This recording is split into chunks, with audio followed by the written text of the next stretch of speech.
Dios vio el corazón de este hombre, pero no le puso una carga solamente para él. Formó un equipo, porque así es el trabajo de la iglesia, en equipo.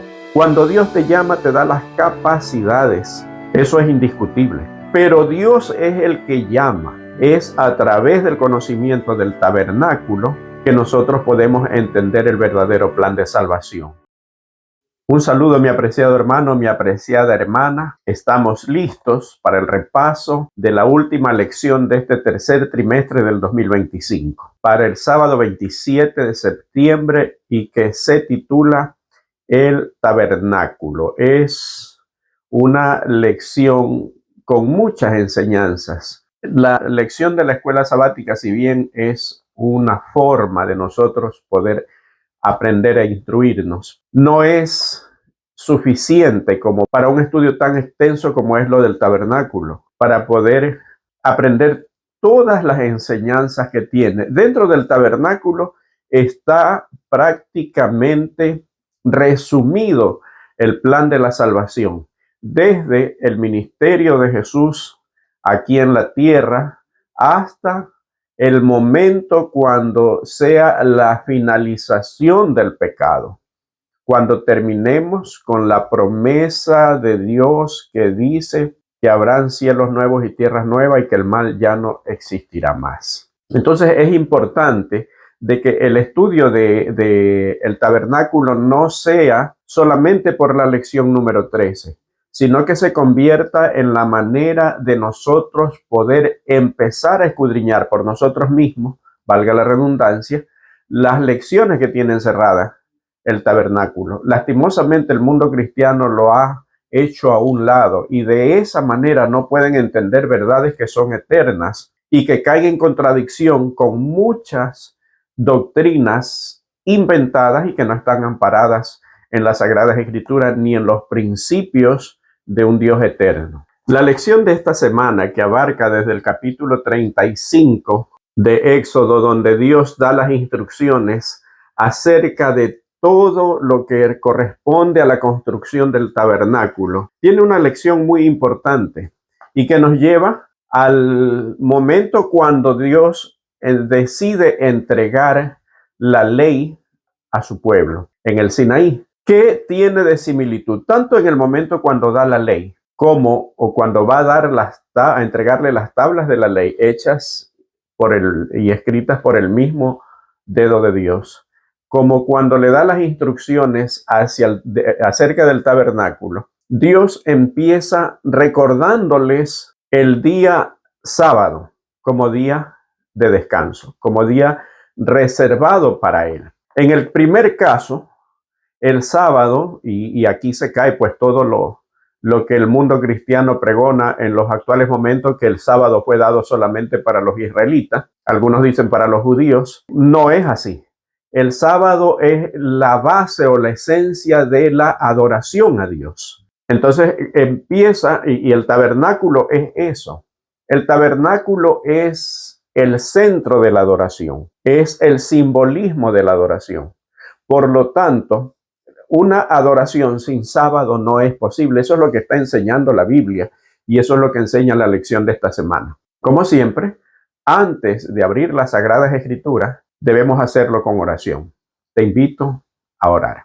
Amado Dios, te agradecemos por la oportunidad que nos das de poder escudriñar tu palabra. Queremos pedirte, Señor, que tu Espíritu Santo dirija el estudio y el repaso de esta lección, que estés con cada hermano, con cada hermana, siendo con ellos, abriendo su mente y su corazón para no solamente aprender, sino poner por obra tu enseñanza. Perdona nuestros pecados, te lo imploramos en el nombre de Jesús. Amén. La primera parte, que corresponde a la parte del día domingo, habla precisamente acerca del sábado, y como habíamos visto en la introducción, es el centro de la adoración. Dios hace un día especial para adoración, un día que no es igual que los demás días. En el libro de Éxodo tenemos la enseñanza milagrosa acerca del momento cuando el pueblo tiene hambre y Dios le da el maná. En el momento que Dios le da el maná al pueblo, ocurre un milagro. Lo recogían todos los días, y si lo guardaban de un día para otro, el maná se aguzanaba y hedía. Como podríamos decir en término común, se podría en menos de 24 horas. Pero cuando recogían el maná el día viernes y lo guardaban para el sábado, para no recogerlo el sábado, porque Dios no proveía el día sábado del maná, ese maná se mantenía intacto como que recién había sido recogido o como que recién había caído. Con este milagro, Dios quería dejar bien asentado en la mente de su pueblo y en la posteridad, porque recordemos que el apóstol Pablo menciona muy claro que estas cosas le sucedieron y están escritas como ejemplos para nosotros, como enseñanzas para nosotros. Dios quería dejar bien sentado de que el sábado era un milagro, de que el sábado era parte del regalo que Dios le había dado y que no tiene como consecuencia o no es dado como consecuencia del pecado, porque fue instituido antes de la existencia del pecado. Por lo tanto, es una verdadera bendición. Imagínense si Dios le dio el sábado a un ser no caído, pero que necesitaba de un día especial para tener comunión con su hacedor, con su creador. ¿Cómo es posible que ahora, cuando el pecado ha azotado a la raza humana y vivimos estresados, cansados, deprimidos, etcétera, etcétera, con miles de problemas, cómo es posible que ahora Dios diga, ya no necesitas el sábado, cuando más se necesita de un día de comunión con Él, de devolución, de entrega a Él? Es prácticamente como que si la batería se agotara, la batería espiritual, y necesitamos ese día de comunión directa con el Padre y con nuestros semejantes, con nuestros hermanos, a través de las buenas obras en beneficio de los demás. Es como que si usted estuviera recargando las baterías espirituales.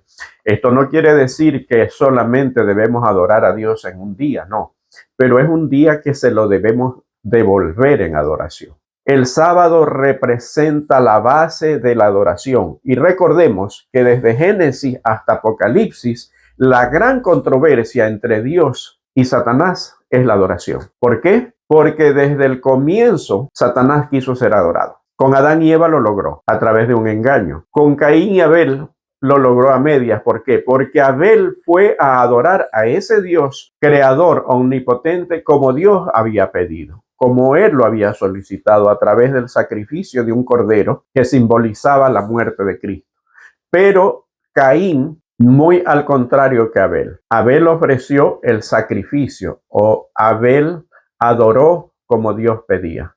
Caín, al contrario de su hermano, fue a adorar como él quiso. Exactamente lo mismo que sucede hoy en el mundo cristiano. Los miles de argumentos que se dan con tal de echar por tierra el cuarto mandamiento, el día de adoración, el día que le pertenece a Dios, que era para los judíos, que ya no había que guardarlo, que los patriarcas nunca guardaron en el día sábado porque no existe registro desde el Génesis que la Biblia habla de la creación, que se debe reposar el sábado, no hay un registro sino hasta el Éxodo. Miles de argumentos. Se habla, inclusive se ha inventado conceptos teológicos como el silencio de Dios. No hay silencio de Dios. De paso te invito y te vamos a dejar aquí el enlace para que veas, si no has visto, una playlist que se llama La Teología de la Concupiscencia, donde se habla acerca de la ley, que no es cierto que fue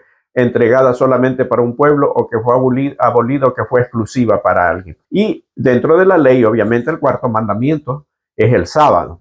Entonces, te invito a ver, si no lo has visto, esa playlist, para que la veas y con textos bíblicos podamos ver que no existe eso del silencio de Dios. Dios siempre habló, solo que la forma de hablar en ese entonces fue diferente. Si bien es cierto que la escritura existió después de Moisés o desde Moisés hacia adelante, eso no significa que Dios no haya hablado, porque Dios no es un Dios injusto. Inclusive se llega al extremo de decir de que Dios fue el que reposó, que Adán y Eva no reposaron ese día. Imagínense que Dios dice que ese día fue santo, fue apartado, fue bendecido, fue bendito. ¿Cómo es posible que Dios, algo que es santo, apartado, algo bendito, no lo comparta con su creación, siendo que lo hizo para beneficio del hombre? Tal como dice el Evangelio según San Marcos, en el capítulo 2. Es imposible. Entonces, los argumentos que se dan en los actuales momentos con tal de pisotear el cuarto mandamiento son bases sin fundamento, no tienen una base bíblica. Y no hay silencio de Dios porque la Biblia es clara, no hará nada el Señor sin antes decirle sus cosas, sus planes a través de los profetas, que ha sido la forma tradicional de comunicarse con el pueblo. Entonces, ese sábado que se lo guardará en la vida eterna no está abolido. Y ese sábado es la esencia de la adoración. ¿Por qué? Porque desde Génesis hasta Apocalipsis, la controversia se da por esto, tal como habíamos dicho. El mensaje de los 3 ángeles empieza: temed a Dios y dadle gloria porque la hora de su juicio ha llegado. Y adorad a aquel que hizo el cielo, la tierra, el mar. O sea, Dios merece ser adorado por 2 motivos. Porque es un Dios creador, es nuestro creador, y porque es un Dios redentor, porque nos ha redimido. En los tiempos del Antiguo Testamento, cuando todavía no había venido Jesús, ese Dios creador era la forma de adoración. David lo menciona en muchos de los pasajes escritos por él en el libro de los Salmos, y alaba a ese Dios creador, a ese Dios perdonador, pero que es un Dios creador. Nosotros ahora debemos dar alabanza a ese Dios creador y redentor. Y ya vamos a tener más adelante también un tema específico complementario en esta playlist, que es acerca del sábado. ¿Por qué el mundo cristiano dice que guarda el primer día de la semana? Porque Cristo resucitó el primer día de la semana. Es un buen argumento. Es un tema que estaremos subiendo en esta semana. Por lo tanto, para que no te lo pierdas, te pido que te suscribas al canal. Suscríbete, pon me gusta y lo más importante, activa las notificaciones para que en el momento que subamos un video te pueda llegar una notificación de que el video está subido y tú puedas verlo. Entonces, activa la notificación porque habrá un tema contundente contra el argumento de que Cristo resucitó un día domingo y por eso hay que guardar el domingo. Y pasamos a la siguiente parte, que ahora sí viene directamente con el tabernáculo. Yo quiero confesarles algo antes de empezar con lo del tabernáculo. A veces como que nos parece un poco monótono y hasta cierto punto aburrido cuando empezamos a estudiar acerca de las instrucciones que Dios da, cómo se debería construir el tabernáculo, porque habla de tablas, habla de medidas, habla de telas, habla de lino fino, lino torcido, de piel de tejones, etcétera, etcétera. Habla de una tienda, habla de unas cortinas, habla de aceite para la unción, habla de aceite de oliva, habla de metales como oro, plata, bronce, etcétera, etcétera. Y les confieso que cuando yo recién empecé a leer la Biblia, que me gustó mucho leerla, pero ya cuando fue de hacer un año bíblico, yo siempre me quedaba hasta allí, cuando hablaba acerca de los utensilios, de lo que se necesitaba para construir el tabernáculo. ¿Hasta cuándo? Hasta cuando entendí que el tabernáculo es una condensación del plan de salvación, que ahí estaba reflejado cómo Dios actúa y cómo Dios iba a actuar, cómo iba a ser el plan de la salvación. Entonces ahora soy un apasionado del estudio del tabernáculo, del templo, porque allí incluye el plan de la salvación.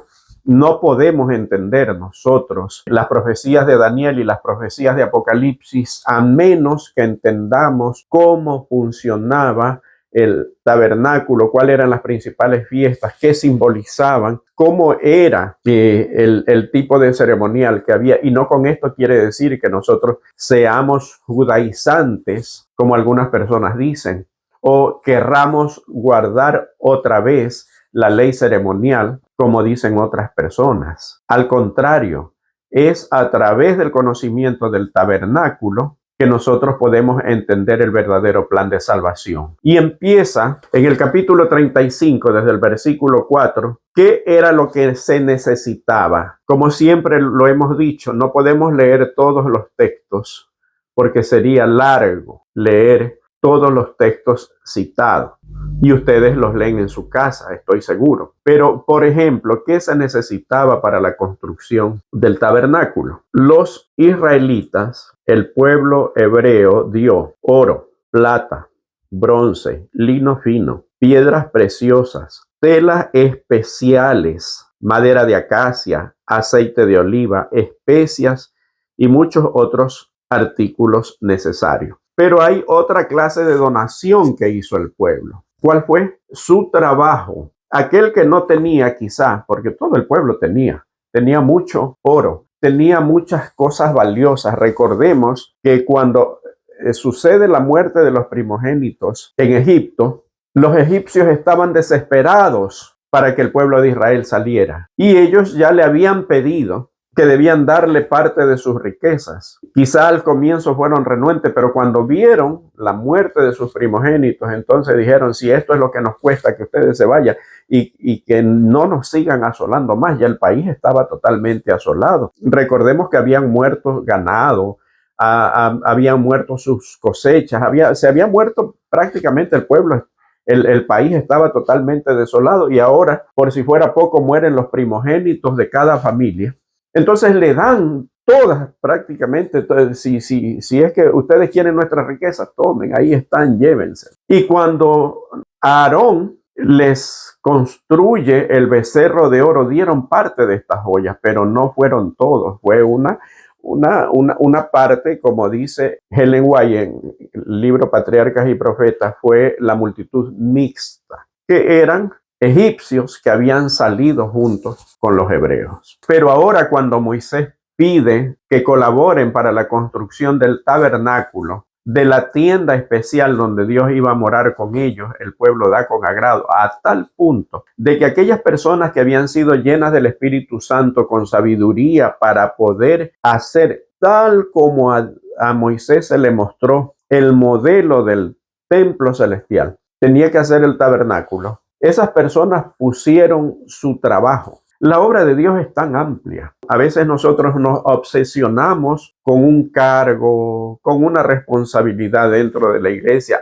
Es que si no me nombran en esto, yo no trabajo. La obra es de Dios. Eso es indiscutible. Pero Dios es el que llama. Y yo quiero leer el capítulo 35 en el versículo 31, porque aquí hay una enseñanza para los que hoy son líderes o están en el camino hacia el liderazgo. Y dijo Moisés a los hijos de Israel, mirad, Jehová ha nombrado a Bezalel, hijo de Uri, hijo de Ur, de la tribu de Judá, y lo ha llenado del Espíritu de Dios en sabiduría, en inteligencia, en ciencia y en todo arte. ¿Por qué leo este pasaje? De paso, es la primera vez que se cita a este personaje. Eso quiere decir que Dios está pendiente de cada una de las personas. Imagínense entre una multitud de 2 millones de personas aproximadamente. Dios dice, tú vas a ser. Sabe el nombre de su padre, el nombre de su abuelo, de la tribu, de donde pertenece. O sea, Dios conoce todo. Y para Dios no importa quién seas tú. Cuando Dios te llama, te da las capacidades para poder hacer su obra. Es Dios el que te pone en un lugar. Y a veces la gente se obsesiona tanto con un cargo. Es que si yo no soy diácono, si yo no soy director de este departamento, si yo no soy anciano, mejor no quiero ningún cargo, como que si el cargo fuera un premio a nuestro buen comportamiento. Es un privilegio y un llamado a servir. Jesús dijo, con ustedes será diferente, no como los reyes que se enseñorean. El que quiera ser primero de todos ustedes tiene que ser el servidor de todos. Ese es el principio del servicio. Y Dios vio, y aquí sí cabe decir, Dios vio el corazón de este hombre, pero no le puso una carga solamente para él. Formó un equipo, porque así es el trabajo de la iglesia, en equipo. El primer requisito que debe tener el líder es, aparte de consagración, obviamente que es indiscutible, debe saber trabajar en equipo. El trabajo de la iglesia no es del departamento A, del departamento B. No es el trabajo de las diaconisas, no es el trabajo de escuela sabática, del director de mayordomía, no. El trabajo de la iglesia es este departamento más el otro departamento, en este caso diáconos, diaconisas, ancianos, escuela sabática, hogar y familia, etcétera, etcétera, todos sumando hacia un solo propósito, que es mantener a la unidad de la iglesia y trabajar en favor de aquellas personas que no conocen el mensaje. Eso es todo. Así de fácil. Este hombre Dios le puso su equipo de trabajo. Si nosotros no estamos o no sabemos trabajar en equipo, estamos en un serio problema en el liderazgo de Dios. Y seguimos con la siguiente parte, que es el tabernáculo ya construido. A propósito de lo que Moisés le dijo al pueblo, ya no traigan más ofrendas para el tabernáculo. Era tanto lo que se llevó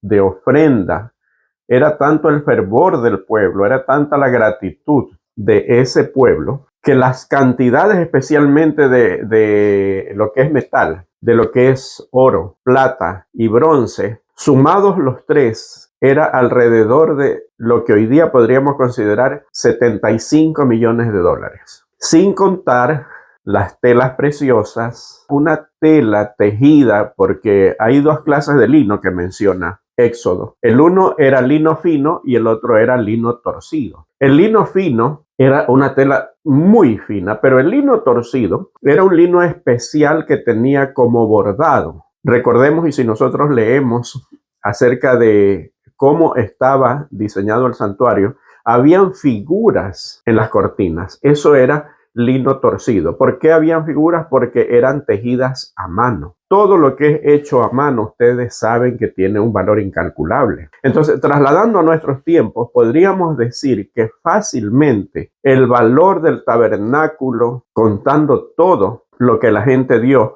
más la mano de obra, más el valor de lo hecho a mano, sumaba alrededor de 100 millones de dólares. Ustedes se imaginan lo que es ese campamento con solamente el tabernáculo y 100 millones de dólares, sin contar las joyas que todavía le quedaban al pueblo, porque no solamente dieron de sus joyas, dieron piedras preciosas. Entonces era un pueblo muy rico que le convenía a este pueblo estar siempre obediente, porque estaban en medio de tribus totalmente agresivas, guerreras. Pero aún en eso Dios los cuidó. Y si esto tenía el tabernáculo hecho por Moisés, imagínense cuánta belleza era el templo de Salomón, porque según la Biblia era 10 veces más grande en relación, ¿no? Si algo debía tener 20 centímetros multiplicados por 10 eran 200. Tenía una relación, pero era mucho más grande. Imagínense cuánto debió haber costado el templo de Salomón. Por eso era una de las 7 maravillas del mundo antiguo. Esto más o menos para que tengamos presente dos cosas. Una, de que el pueblo fue tan generoso que dio más allá de lo que se necesitaba. Ojalá algún día, en la actualidad, algún líder, algún pastor diga a la iglesia, ya no traigan más, porque ya hay suficiente. A veces las iglesias adolecen de muchas cosas por la falta de generosidad de los miembros de iglesia. Y lo segundo, cuando Salomón dedica el templo, orando a Dios, le dice, los cielos y los cielos de los cielos no pueden contener. Cuánto más o mucho menos este templo que este siervo te ha construido. La incomodidad de Dios con tal de morar en medio de nosotros es tan grande que no le importa. Y aún con tanta belleza no alcanza a contener al Dios eterno que quiere morar con nosotros.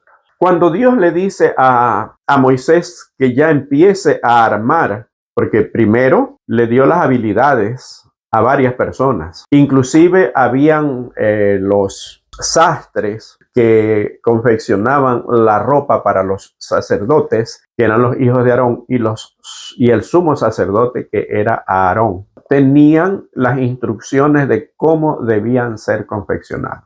Entonces viene el momento de armar. Pero empieza Moisés a armar el tabernáculo de adentro hacia afuera. Lo último que armó fue el atrio exterior. Y después de armado, lo primero que pone allí, cuando ya está armada la última parte, lo primero que pone allí es el arca del testimonio, donde estaban dentro de aquella los 10 mandamientos, la vara de Aarón y el maná, según dice Hebreos. En este tabernáculo estaba resumido el plan de la salvación a través de las 7 fiestas anuales que tenía el pueblo de Israel. Pero para celebrar estas 7 fiestas anuales, tenía que venir hacia el templo 3 veces al año.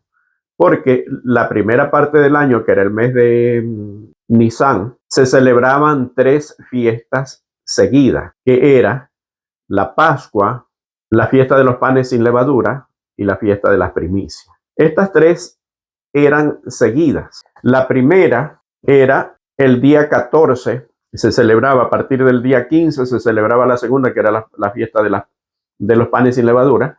Por 7 días se celebraba. Y al día siguiente del día de los panes sin levadura se celebraba la fiesta de las primicias. Entonces, estas 3 fiestas se celebraban prácticamente en la misma semana. Pero después viene una fiesta que estaba intermedia, que era Pentecostés. Recordemos que fue en esta fiesta todos los judíos habían venido hacia Jerusalén a celebrar el Pentecostés, cuando vino el derramamiento del Espíritu Santo. Y después venían las 3 últimas fiestas, que eran las fiestas de otoño, en las cuales estaba la fiesta de las trompetas, el Yom Kippur, que era el día de la expiación, y la fiesta de las cabañas o de los tabernáculos. Todas estas fiestas simbolizaban el plan de la salvación.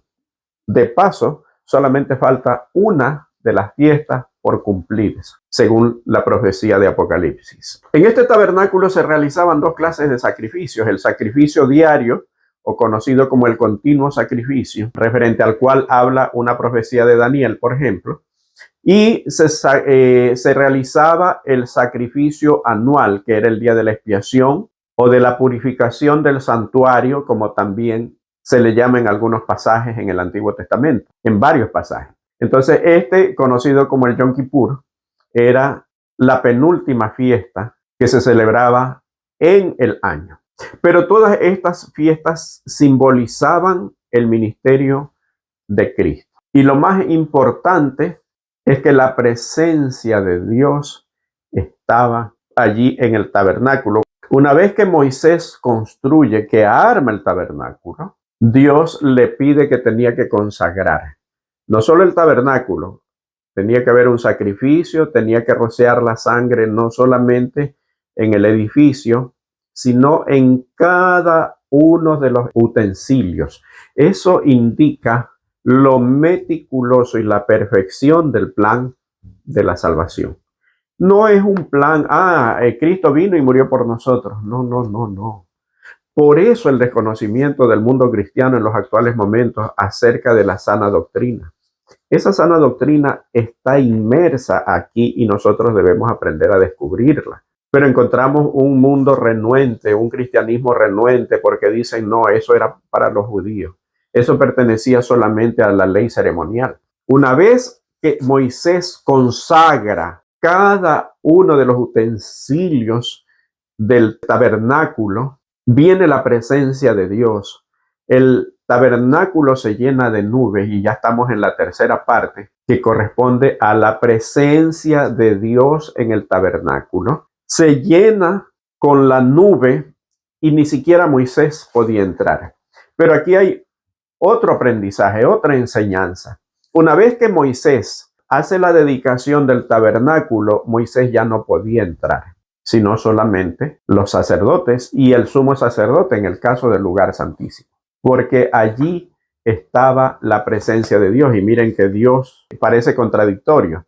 Dios hablaba cara a cara con Moisés, eso dice la Biblia, pero ya en el momento que se dedica y que el lugar santísimo estaba reservado solamente para el sumo sacerdote, ya Moisés no pudo entrar. Eso muestra un Dios de orden. Entonces, el orden, por ejemplo, en el liderazgo en la iglesia, ¿por qué hay un departamento donde una persona está hecho cargo? Precisamente por eso, porque Dios es un Dios de orden. Y con esto le quería decir a Moisés, tú tienes un límite en el liderazgo, pero tu liderazgo sumado al de Aarón hace un complemento.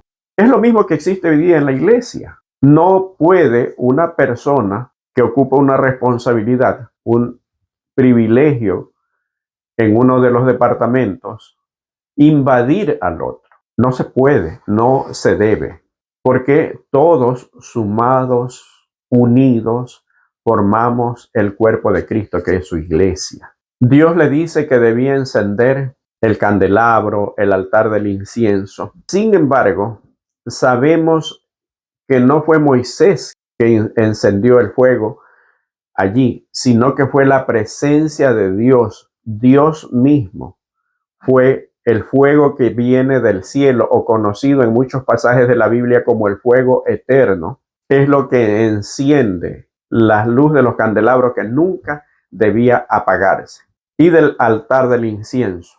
Recordemos que tiempos después, y esto ya no lo toca la lección, el folleto, los hijos de Aarón ofrecen fuego extraño, o sea, un fuego que no venía de Dios, que ellos lo prendieron. Vamos a poner fuego aquí. Y desciende fuego del cielo y los consume. Porque allí estaba la presencia de Dios. Y esto debemos nosotros tenerlo presente siempre cuando servimos en la iglesia. Estamos acercándonos al fuego abrasador, que se puede convertir en un fuego consumidor o en un fuego edificador, dependiendo de nosotros, dependiendo de nuestra reverencia, dependiendo de qué es lo que nos mueve en el servicio.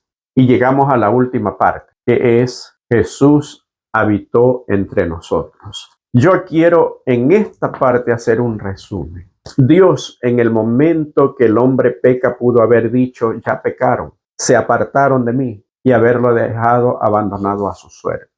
Yo uso una ilustración para que podamos entender el amor de Dios y la dedicación que Dios tiene para un pueblo pecador. Y esto es importante que lo entendamos. ¿Por qué? Porque cuando nosotros entendemos esto, es cuando nos damos cuenta de cuánto Dios nos ama, nos cuida, nos protege, a pesar de nuestra indignidad. Y esto hace que nosotros correspondamos a ese amor. Dios es semejante a una chica joven que se enamora por primera vez, pero se enamora de una persona indigna, de un delincuente. Obviamente sus padres no están de acuerdo y le dicen no. Y va este personaje nefasto del cual se enamora la chica a pedir su mano, y los padres obviamente dicen no, quieren el bienestar de su hijo, de su hija con este delincuente. Mi hija jamás se va a casar. Y lo botan, así que desaparece de mi vida. Pero la chica que está tan enamorada se va detrás de este personaje. No me importa, yo lo amo y yo lo único que quiero es estar cerca de él. Y sin importarle el resto se va y lo sigue. Parece un ejemplo un poco hasta grotesco. Muchas veces sucede. Yo he visto casos de esto. Pero Dios, cuando le impide quedarse a Adán y a Eva en el jardín del Edén, era porque no quería que tome del árbol de la vida y viva eternamente en pecado. Imagínense una enfermedad de cáncer como en los últimos tiempos, cuánto dolor, y el ser humano con dolor, enfermo y sin poder morir. Dios, para evitar un mal mayor, lo saca del huerto de Edén, y porque el pecado contamina todo, por eso está contaminada hasta la tierra, los animales, todo. Con dolor Dios lo saca del huerto de Edén. Pero en lugar de quedarse allí y decir ya te fuiste, Dios es como la chica enamorada que se va detrás de ese pueblo indigno, de ese ser indigno que pecó, y Dios no lo quiere dejar solo, y se va detrás de él. Y busca la forma de comunicarse primeramente a través de los patriarcas, después de los profetas. Y ahora dice, no, yo me voy a vivir con él. Y allí es cuando dice, edifícame un tabernáculo porque yo quiero morar contigo. Y a través de la historia hubo un tabernáculo, hubieron 2 templos. ¿Hasta cuándo? Hasta cuando Cristo dice, no, el pueblo sigue renuente y yo tengo que venir. Y viene Cristo en persona. Y eso es lo que trata la lección del día jueves, la última parte.